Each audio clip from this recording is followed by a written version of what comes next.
Halo semuanya, apa kalian tahu perusahaan Adidas? Harusnya tidak asing lagi ya dengan produk Adidas, yang dimana mereka menjual berbagai macam produk seperti tas, sepatu, kaos kaki, baju, dan juga celana legging.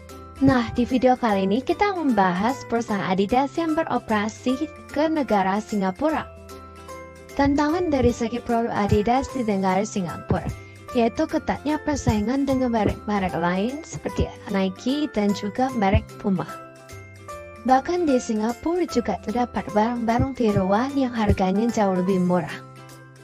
Yang kedua ada tantangan dari segi hukum. Ketatnya sistem legal impor di Singapura, maka barang-barang produk harus melalui perizinan lengkap seperti bea masuk dan GST serta pemegang izin impor. Bea masuk dan GST. Bea masuk adalah pajak dikenakan pada barang yang diimpor ke Singapura, sedangkan GST itu adalah pajak barang dan jasa. Tarif bea masuk dan GST itu dapat berbeda tergantung pada jenis barang. GST dikenakan pada nilai cost, insurance, and freight, termasuk bea masuk, dan biaya lainnya yang terkait dengan penjualan dan pengiriman barang ke Singapura. Pemegang izin impor itu adalah pihak yang mengimpor barang ke Singapura, harus memperoleh izin bea cukai. Jika perusahaan luar negeri menjual barang kepada perusahaan dan faktur komersial menunjukkan pelanggan lokal sebagai penerima, pelanggan lokal akan menjadi importir barang. Yang ketiga, tantangan dari segi kemajuan teknologi di Singapura. Perkembangan teknologi cepat di negara Singapura ini membuat Adidas harus terus berinovasi dan selalu update. Jika Adidas tidak beradaptasi dengan cepat, maka produk mereka bisa ketinggalan zaman. Selanjutnya, pembahasan tentang tantangan budaya di negara Singapura. Yang pertama, pengelolaan budaya, keterbatasan ruang politik. Singapura memiliki sistem politik yang didominasi oleh partai politik yang berkuasa secara lama. Pemilihan umum terjadi secara teratur, tetapi partai yang berkuasa telah mempertahankan dominasinya dalam politik negara selama beberapa dekade. Hal ini bisa membatasi kemajuan demokrasi dan pluralisme politik.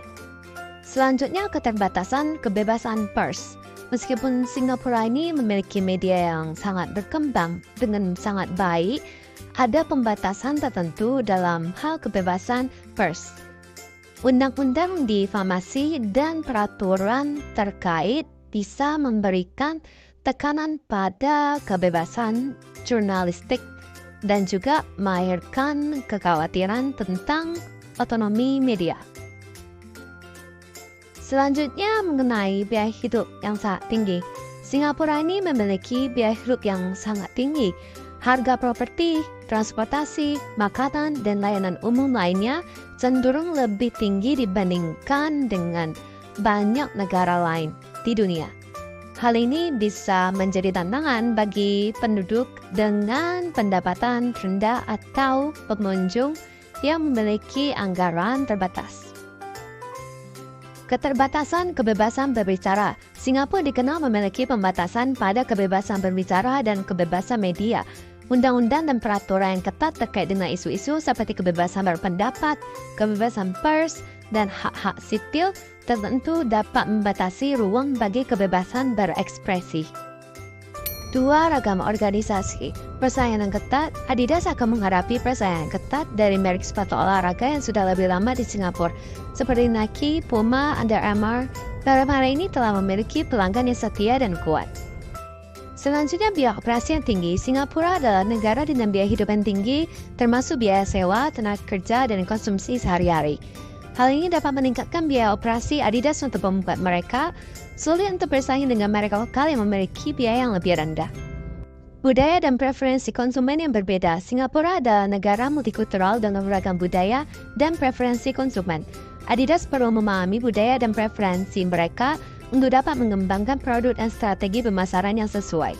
Regulasi pemerintah. Pemerintah Singapura ini memiliki regulasi yang ketat tentang impor dan penjualan produk. Adidas perlu memastikan bahwa mereka itu mematuhi semua regulasi ini untuk dapat beroperasi di Singapura.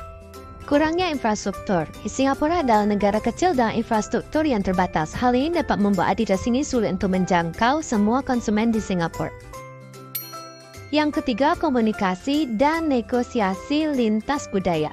Komunikasi memahami budaya dan kebiasaan bisnis Singapura. Adidas ini perlu memahami budaya dan kebiasaan bisnis di Singapura, biar mereka bisa berkomunikasi secara efektif dengan mitra dan konsumen lokal. Hal ini dapat dilakukan dengan melakukan penelitian budaya, mempelajari bahasa Mandarin dan Inggris, dan menghadiri pelatihan budaya.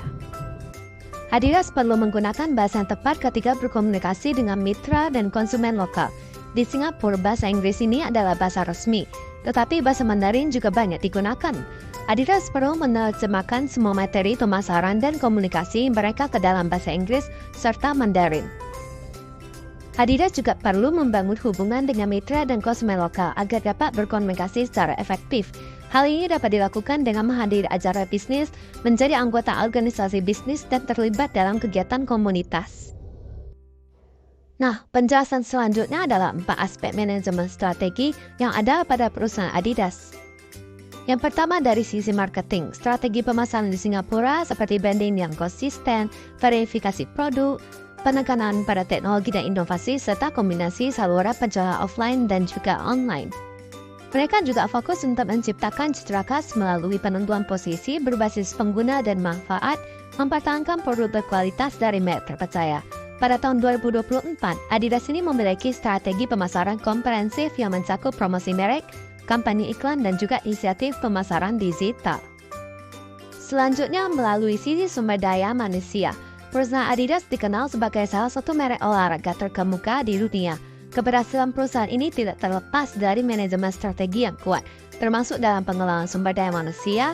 Beberapa aspek penting dalam manajemen strategi perusahaan Adidas dari sisi SDM termasuk pengembangan karyawan, keberagaman, dan juga budaya perusahaan. Adidas menerapkan beberapa strategi SDM. Beberapa strategi yang diterapkan yaitu pengembangan karyawan, pemenuhan kebutuhan karyawan, kebijakan keseimbangan kerja dan kehidupan, serta budaya kerja kolaboratif. Selanjutnya dari sisi keuangan. Adidas ini perusahaan global yang terkenal dalam industri pakaian. Maka untuk mencapai pertumbuhan dan kesuksesan, mereka menerapkan strategi keuangan yang berfokus dengan arus kas, pendanaan, dan alokasi sumber daya keuangan. Aspek manajemen strategi keuangan Adidas. Pengelolaan arus kas yang berfokus pada efisiensi dan kedisiplinan dalam pengeluaran dan penerimaan kas. Pendanaan. Adidas menggunakan berbagai sumber pendanaan untuk memenuhi kebutuhan modalnya. Mereka mengandalkan pendanaan internal seperti laba yang dihasilkan, dana pengurangan biaya operasional. Alokasi sumber daya keuangan. Adidas mengalokasi sumber daya keuangan mereka dengan bijaksana. Mereka memprioritas investasi dalam riset dan pengembangan produk, pemasaran dan juga promosi, serta infrastruktur dan rantai pasokan. Yang terakhir, manajemen operasionalnya. Aspek manajemen strategi perusahaan Adidas dari sisi manajemen operasional yaitu pengelolaan rantai pasok, manajemen kualitas, efisiensi produk, dan juga inovasi produk. Adidas sebagai salah satu merek olahraga terkemuka di dunia. Perusahaan ini mencakup sepatu, pakaian, dan aksesoris seperti tas, kacamata hitam, peralatan olahraga, dan bola. Adidas menghadapi berbagai tantangan di Singapura, termasuk dalam pengelolaan budaya, ragam organisasi, komunikasi lintas budaya, dan aspek manajemen strategi perusahaan. Untuk mengatasi tantangan ini, Adidas perlu memahami dan menghormati budaya lokal, menyesuaikan struktur organisasi dan strategi pemasaran mereka, serta mengelola sumber daya manusia, keuangan, dan operasional dengan cara yang efektif dan efisien. Terima kasih atas perhatiannya. Sekian dari penjelasan singkat kami. Maaf bila ada salah kata. Don't forget to like, comment, and subscribe.